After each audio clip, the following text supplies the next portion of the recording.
जय हिंद दोस्तों, स्वागत है आप सभी का हमारा अपना प्यारा सा यूट्यूब चैनल लीगर क्लासेज पे। तो दोस्तों, आज की क्लास में बिहार पुलिस भर्ती 2025 के लिए जीके जीएस का बाबू प्रैक्टिस सेट नंबर 15 को देखेंगे। इससे पहले 1 से लेकर 14 तक का प्रैक्टिस सेट को देख चुके हैं। अगर आप लोग नहीं देखे हैं तो इसका लिंक डिस्क्रिप्शन बॉक्स में दे दिया जाएगा, जाकर देख लीजिएगा। और याद रखिएगा, प्रत्येक प्रैक्टिस सेट में बाबू प्रश्नों की संख्या कितना है तो याद रखना है 25 ठीक है। प्रत्येक प्रैक्टिस सेट में प्रश्नों की संख्या कितना है तो 25 ठीक है। तो चलिए बिना देरी किए हुए क्लास को शुरू करते हैं। इससे पहले कि क्लास पर नए हैं तो क्लास को पहले लाइक कर दीजिए और क्लास को थोड़ा शेयर कर दीजिए अपने दोस्तों के साथ। और जो भी चैनल को अभी तक सब्सक्राइब नहीं किया, सब्सक्राइब कर लीजिए सब लोग, ठीक है। और क्लास टाइमिंग जरूर नोट कीजिएगा, ठीक है। रात को 8 बजे इसका क्लास होता है, ठीक है। बिहार पुलिस के जीएस का प्रैक्टिस सेट का रात को 8 बजे क्लास होता है, ठीक है। तो क्लास टाइमिंग जरूर नोट पॉइंट कीजिए, ठीक है। तो चलिए क्लास को शुरू करते हैं। फर्स्ट क्वेश्चन के चलते हैं बाबू। फर्स्ट क्वेश्चन क्या कह रहा है? फर्स्ट क्वेश्चन कह रहा है कि आर्य समाज के संस्थापक कौन थे? तो बताइएगा, आर्य समाज के संस्थापक कौन थे? तो सभी लोग बताइएगा इस प्रश्न का करेक्ट आंसर क्या होगा। जो पहले याद जानिएगा, आर्य समाज का संस्थापक किसे माना जाता है? तो दयानंद सरस्वती को माना जाता है, ठीक है। याद रखिएगा, दयानंद सरस्वती को आर्य समाज का संस्थापक माना जाता है। अगर बात किया जाए आर्य समाज का स्थापना कब हुआ था, तो मिसा तक 1875 ईस्वी में, ठीक है। 1875 ईस्वी में आर्य समाज का स्थापना हुआ था बाबू, याद रखिएगा। इस प्रश्न का करेक्ट आंसर क्या होगा? Option number C correct answer हो जाएगा। जो भी ऑप्शन नंबर सी बता रहे हैं बाबू, उनका करेक्ट आंसर है, ठीक है। चलिए सब लोग अगले प्रश्न जवाब दीजिएगा। अगला प्रश्न क्या करा जो स्वामी सहजादानंद संबंधित थी? बताइएगा, स्वामी सहजादानंद संबंधित थी किससे संबंधित थे? तो बताइएगा सभी लोग। स्वामी सहजानंद संबंधित थे किससे संबंधित थे? तो हमेशा याद रखना बाबू, इस प्रश्न का करेक्ट आंसर क्या होगा? ऑप्शन नंबर सी होगा, ठीक है। याद रखना, बिहार में किसान आंदोलन से बाबू, ठीक है। बिहार में किसान आंदोलन से संबंधित थे बाबू, ठीक है। याद रखना, स्वामी सहजानंद किससे संबंधित थे? तो हमेशा याद रखना, बिहार में किसान आंदोलन से संबंधित थे। ऑप्शन नंबर क्या हो जाएगा? सी करेक्ट आंसर हो जाएगा। और बात किया जाए बिहार में किसान आंदोलन की शुरुआत कब हुआ था, तो हमेशा रखना 1929 में बाबू, ठीक है।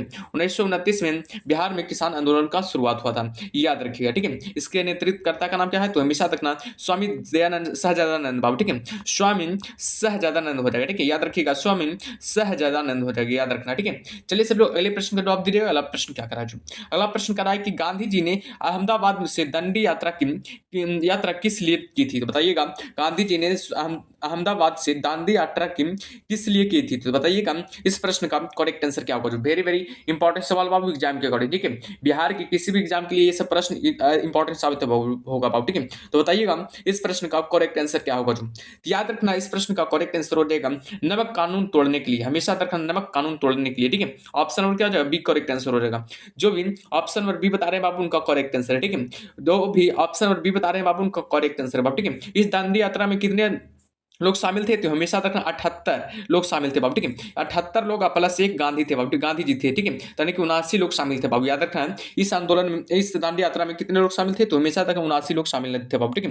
और बात किया जाए इसका शुरुआत कब किया गया था, तो हमेशा तक 12 मार्च 1930 को, ठीक है।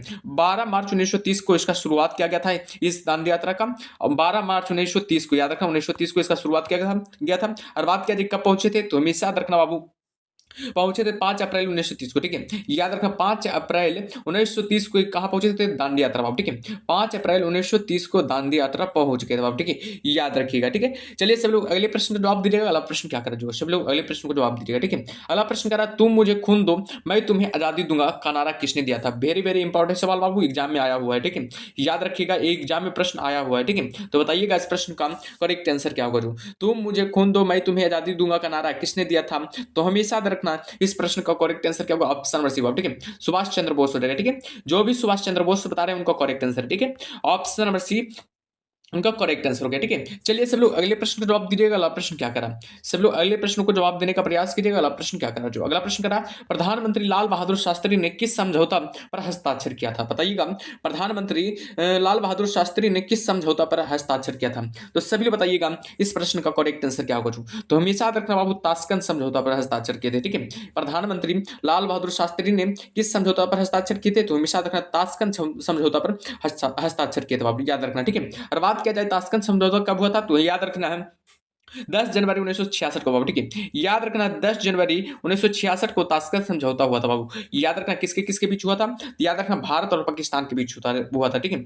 भारत और पाकिस्तान के बीच हुआ था। याद रखना भारत और पाकिस्तान के बीच हुआ था ये समझौता बाबू, ठीक है। एग्जाम में पूछा जाएगा कि ताशकंद समझौता किसके किसके बीच हुआ था, तो हमेशा रखना भारत और पाकिस्तान के बीच हुआ था बाबू, ठीक है। और बात किया जाए भारत की तरफ से कौन प्रधानमंत्री थे, तो हमेशा रखना लाल बहादुर शास्त्री थे बाबू, ठीक है। याद रखना लाल बहादुर शास्त्री जी थे भारत की तरफ से प्रधानमंत्री, और उस तरफ से पाकिस्तान के राष्ट्रपति के रूप में कौन थे, तो बताइएगा।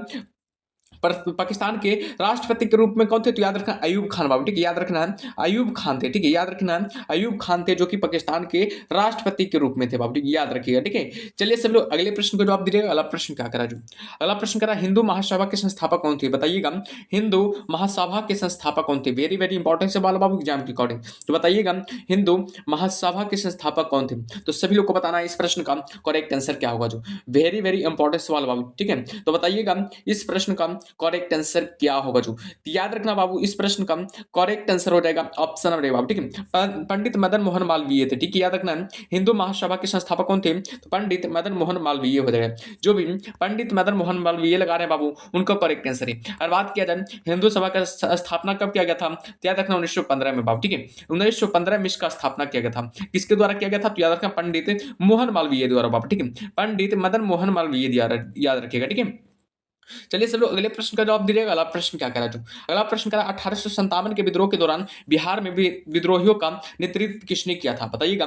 1857 के विद्रोह के दौरान बिहार में विद्रोहियों का नेतृत्व किसने किया था? वेरी वेरी इंपॉर्टेंट सवाल आप एग्जाम के अकॉर्डिंग। और याद रखिएगा अगर इसका पीडीएफ लेना चाहते हैं तो हमारा टेलीग्राम ग्रुप जरूर ज्वाइन कीजिएगा, डिस्क्रिप्शन बॉक्स में लिंक दिया हुआ है, ठीक है। उस पर क्लास के बाद आपको पीडीएफ प्रोवाइड कर दिया जाएगा, ठीक है। तो बताइए इस प्रश्न का करेक्ट आंसर क्या होगा। 1857 के विद्रोह के दौरान बिहार में विद्रोहियों का नेतृत्व किसने किया था, तो बताइएगा इस प्रश्न का करेक्ट आंसर क्या होगा। वेरी वेरी इंपॉर्टेंट सवाल बाबू एग्जाम के अकॉर्डिंग, ठीक है।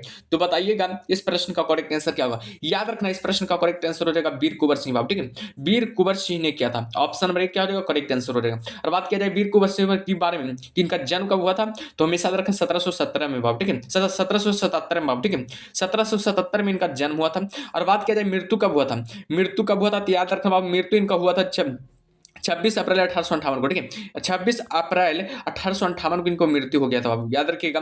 26 अप्रैल 1858 को इनको क्या हुआ था, मृत्यु हो गया था बाबू, याद रखना है। ये सब प्रश्न बहुत बार एग्जाम में पूछा गया बाबू, ठीक है। तो चलिए अगले प्रश्न का जवाब दीजिएगा। अगला प्रश्न क्या करा दूं, भारत में पंचायती राज व्यवस्था को लागू करने वाला प्रथम राज्य था, बताइएगा। भारत में पंचायती राज व्यवस्था को लागू करने वाला प्रथम राज्य कौन था? वेरी वेरी इंपॉर्टेंट सवाल बाबू एग्जाम के अकॉर्डिंग। तो बताइएगा इस प्रश्न का करेक्ट आंसर क्या होगा, जो वेरी वेरी इंपॉर्टेंट सवाल बाबू, ठीक है। सभी लोग बताइएगा इस प्रश्न का करेक्ट आंसर क्या होगा। चलिए बताइए इस प्रश्न का करेक्ट आंसर क्या होगा। याद रखना इस प्रश्न का करेक्ट आंसर हो जाएगा ऑप्शन और बी बाबू, ठीक है। राजस्थान हो जाएगा। भारत में पंचायती राज व्यवस्था को लागू करने वाला प्रथम राज्य कौन बना, तो हमेशा याद रखना राजस्थान बाबू, ठीक है। ऑप्शन नंबर क्या हो जाएगा, बी करेक्ट आंसर हो जाएगा।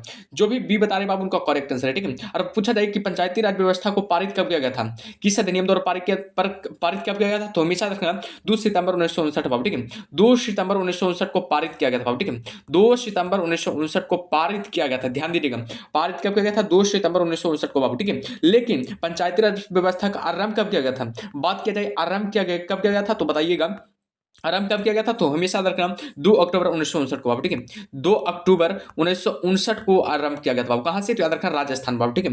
राजस्थान में, राजस्थान के भी नगौर जिले से बाबू, ठीक है। याद रखिएगा राजस्थान के भी नगौर जिले में इसका शुरुआत किया गया था बाबू, ठीक है, याद रखना है। चलिए सब लोग अगले प्रश्न का जवाब दीजिएगा। अगला प्रश्न क्या करा, जो अगला प्रश्न करा बाबू की सरकार की ओर से भारत में महिलाओं की हित संरक्षण के लिए निम्नलिखित में से किसका गठन किया गया, तो बताइएगा सरकारों की ओर से भारत में महिलाओं के हित संरक्षण के लिए निम्नलिखित में से किसका गठन किया गया, तो सभी लोग बताइएगा इस प्रश्न का करेक्ट आंसर क्या होगा, जो वेरी वेरी इंपॉर्टेंट सवाल आप एग्जाम के अकॉर्डिंग। तो याद रखना इस प्रश्न का करेक्ट आंसर हो जाएगा ऑप्शन और बी, ठीक है। राष्ट्रीय महिला आयोग का गठन किया गया था, ठीक है। राष्ट्रीय महिला आयोग का गठन किया गया था, ठीक है। ऑप्शन नंबर क्या हो जाएगा, बी करेक्ट आंसर हो जाएगा। और बात किया जाए राष्ट्रीय महिला आयोग का गठन कब किया गया था, तो हमेशा रखना जनवरी 1992 में, ठीक है। जनवरी 1992 में राष्ट्रीय महिला आयोग का गठन किया गया था, याद रखिएगा, ठीक है। चलिए सभी लोग, किस अधिनियम के द्वारा बातों बाबू बताइएगा, इसको पारित कब किया गया था, इस अधिनियम आयोग को पारित कब किया गया था, याद रखना 1990 के अधिनियम के द्वारा, ठीक है, 1990 के अधिनियम के द्वारा, याद रखिएगा, ठीक है। चलिए सभी लोग, अगले प्रश्न पे जवाब दीजिएगा। अगला प्रश्न क्या करा, अगला प्रश्न करा, लोकतांत्रिक सरकार के कितने अंग होते हैं, बताइएगा, लोकतांत्रिक सरकार के कितने अंग होते हैं, सभी लोग बताइएगा। इस प्रश्न का करेक्ट आंसर क्या होगा, वेरी वेरी इंपॉर्टेंट सवाल बाबू एग्जाम के अकॉर्डिंग। तो हमेशा रखना लोकतांत्रिक सरकार के कितने अंग होते हैं, तो हमेशा रखना ऑप्शन नंबर 1 क्या हो जाएगा, ये करेक्ट आंसर हो जाएगा। 3 अंग होते हैं बाबू, ठीक है, कार्यपालिका हो जाएगा, विधायिका हो जाएगा, न्यायपालिका हो जाएगा, ठीक है। ऑप्शन नंबर 1 करेक्ट आंसर हो जाएगा। जो भी ऑप्शन नंबर ये बता रहे हैं बाबू, उनका करेक्ट आंसर है, ठीक है। चलिए सब लोग, अगले प्रश्न का जवाब दीजिएगा। अगला प्रश्न क्या करा, अगला प्रश्न करा बाबू की, पंचायतों, नगर निगमों और नगरपालिका के चुनाव हेतु संबंधित क्षेत्र को छोटे छोटे निर्वाचन क्षेत्रों में विभाजित किया जाता है, जो कहलाते हैं, क्या कहलाते हैं बताइएगा, पार्षद कहलाते हैं कि वार्ड कहलाते हैं कि आरक्षित निर्वाचन क्षेत्र कहलाते हैं कि संसद कहलाते हैं। तो बताइएगा इस प्रश्न का करेक्ट आंसर क्या होगा। वेरी वेरी इंपॉर्टेंट सवाल बाबू एग्जाम के अकॉर्डिंग, ठीक है, वेरी वेरी इंपॉर्टेंट सवाल है बाबू, ठीक है। याद रखिएगा, बिहार पुलिस भर्ती 2024 में आया हुआ प्रश्न बाबू, ठीक है, 2024 में प्रश्न आया हुआ है, ठीक है, इसे ध्यान दीजिएगा, ठीक है। तो चलिए बताइए इस प्रश्न का करेक्ट आंसर क्या होगा। जो तो याद रखना बाबू, बाढ़ हो जाएगा, ठीक है, वार्ड हो जाएगा। जो भी बाढ़ लगा रहे हैं उनका करेक्ट आंसर है, ऑप्शन नंबर क्या हो जाएगा, बी करेक्ट आंसर हो गया, ठीक है। चलिए सब लोग, अगले प्रश्न का जवाब दीजिएगा। अगला प्रश्न क्या करा, जो भारत में सरकार का रूप है, बताइएगा, भारत में सरकार का रूप है, कैसा रूप है बताइएगा, राजतंत्रीय होगा कि तानाशाही होगा कि संसदीय होगा कि अधिराज्यीय होगा, बताइएगा भारत में सरकार का रूप कैसा है, सभी लोग को बताना है। इस प्रश्न का करेक्ट आंसर क्या होगा। जो तो याद रखना बाबू, इस प्रश्न का करेक्ट आंसर हो जाएगा संसदीय हो जाएगा, ठीक है। भारत में सरकार का रूप कैसा है, तो याद रखना संसदीय हो जाएगा, option number C correct answer हो गया, ठीक है। चलिए सब लोग, अगले प्रश्न का जवाब दीजिएगा। अगला प्रश्न क्या करा, जो अगला प्रश्न करा, महापौर निम्नलिखित में से किसका प्रमुख होता है, तो बताइएगा महापौर निम्नलिखित में से किसका प्रमुख होता है, तो सभी बताइएगा महापौर और निम्नलिखित में से किसका प्रमुख था होता है, तो याद रखना है इस प्रश्न का करेक्ट आंसर क्या होगा, नगर निगम, नगर निगम का बाबू, ठीक है। महापौर निम्नलिखित में से किसका प्रमुख होता है, तो हमेशा रखना नगर निगम का प्रमुख होता है, ठीक है। ऑप्शन नंबर क्या हो जाएगा, बी करेक्ट आंसर हो जाएगा। जो भी ऑप्शन नंबर बी बता रहे हैं बाबू, उनका करेक्ट आंसर है, ठीक है। चलिए सब लोग, अगले प्रश्न का जवाब दीजिएगा। अगला प्रश्न क्या करा, जो अगला प्रश्न करा है कि मेघालय की गारो हिल्स किसकी खेती के लिए जाना जाता है, बताइएगा मेघालय के गारो हिल्स किसकी खेती के लिए जाना जाता है, ध्यान दीजिएगा, गारो हिल्स की बात किया जा रहा है, ठीक है। तो बताइएगा इस प्रश्न का करेक्ट आंसर क्या होगा, वेरी वेरी इंपॉर्टेंट सवाल बाबू एग्जाम के अकॉर्डिंग, ठीक है। तो बताइएगा इस प्रश्न का करेक्ट आंसर क्या होगा। याद रखिएगा इस प्रश्न का करेक्ट आंसर हो जाएगा ऑप्शन नंबर सी बाबू, ठीक है। याद याद रखिएगा ऑप्शन नंबर सी हो जाएगा, ठीक है। चाय का हो जाएगा बाबू, ठीक है, याद रखना चाय का हो जाएगा। जो भी चाय लगा रहे हैं उनका करेक्ट आंसर है, ठीक है। जो भी ऑप्शन नंबर सी बता रहे हैं बाबू, उनको करेक्ट आंसर हो गया, ठीक है। चलिए सब लोग, अगले प्रश्न का जवाब दिएगा। अगला प्रश्न क्या करा, जो अगला प्रश्न करा 1992 की राष्ट्रीय वन नीति को निम्नलिखित में से किस वर्ष में संशोधित किया गया था, बताइएगा 1952 के राष्ट्रीय वन नीति को निम्नलिखित में से किस वर्ष संशोधित किया गया था, तो बताइएगा इस प्रश्न का करेक्ट आंसर क्या होगा। वेरी वेरी इंपॉर्टेंट सवाल बाबू एग्जाम के अकॉर्डिंग, तो बताइएगा इस प्रश्न का करेक्ट आंसर क्या होगा। जो सभी लोग को बताना है इस प्रश्न का करेक्ट आंसर क्या होगा। जो वेरी वेरी इंपॉर्टेंट सवाल बाबू एग्जाम के अकॉर्डिंग, याद रखना इस प्रश्न का करेक्ट आंसर हो जाएगा 1988 बाबू, ठीक है, याद रखना 1988 में हो जाएगा। जो भी 1988 लगा रहे हैं बाबू, उनका करेक्ट आंसर है, ठीक है, option number C correct answer हो गया। चलिए सब लोग, अगले प्रश्न का जवाब दीजिएगा। अगला प्रश्न क्या करा, भारत का दक्षिणतम बिंदु क्या कहलाता है, बताइएगा भारत का दक्षिणतम बिंदु क्या कहलाता है, सभी लोग बताइएगा भारत का दक्षिणतम बिंदु क्या कहलाता है, सभी लोग को बताना है इस प्रश्न का करेक्ट आंसर क्या होगा। बंजर द्वीप होगा कि इंदिरा पॉइंट होगा कि हैवलॉक पॉइंट होगा कि पालवे होगा, तो बताइएगा इस प्रश्न का करेक्ट आंसर क्या होगा। जो वेरी वेरी इंपॉर्टेंट सवाल बाबू एग्जाम के अकॉर्डिंग, याद रखना इस प्रश्न का करेक्ट आंसर हो जाएगा ऑप्शन नंबर बी बाबू, याद रखना ऑप्शन नंबर बी हो जाएगा, ठीक है, इंदिरा पॉइंट हो जाएगा। याद रखना इंदिरा पॉइंट हो जाएगा, भारत का दक्षिणतम बिंदु क्या कहलाता है, इंदिरा पॉइंट हो जाएगा, option number B correct answer हो गया, ठीक है। चलिए सब लोग, अगले प्रश्न का जवाब दीजिएगा। अगला प्रश्न क्या करा, जो अगला प्रश्न करा बाबू की भारत में निम्न में से किस राज्य में शिशु मृत्यु की दर सबसे कम है, तो बताइएगा भारत में निम्न में से किस राज्य में शिशु मृत्यु दर सबसे कम है, तो बताइएगा इस प्रश्न का करेक्ट आंसर क्या होगा। जो वेरी वेरी इंपॉर्टेंट सवाल बाबू एग्जाम के अकॉर्डिंग, ठीक है, तो याद रखना है इस प्रश्न का करेक्ट आंसर हो जाएगा ऑप्शन नंबर सी बाबू, याद रखना है ऑप्शन नंबर सी हो जाएगा, ठीक है, याद रखना ऑप्शन नंबर सी हो जाएगा, ठीक है, केरल हो जाएगा, केरल हो जाएगा। जो भी केरल लगा रहे हैं उनका करेक्ट आंसर है बाबू, ठीक है, जो भी केरल लगा रहे हैं बाबू, उनका करेक्ट आंसर हो गया, ठीक है।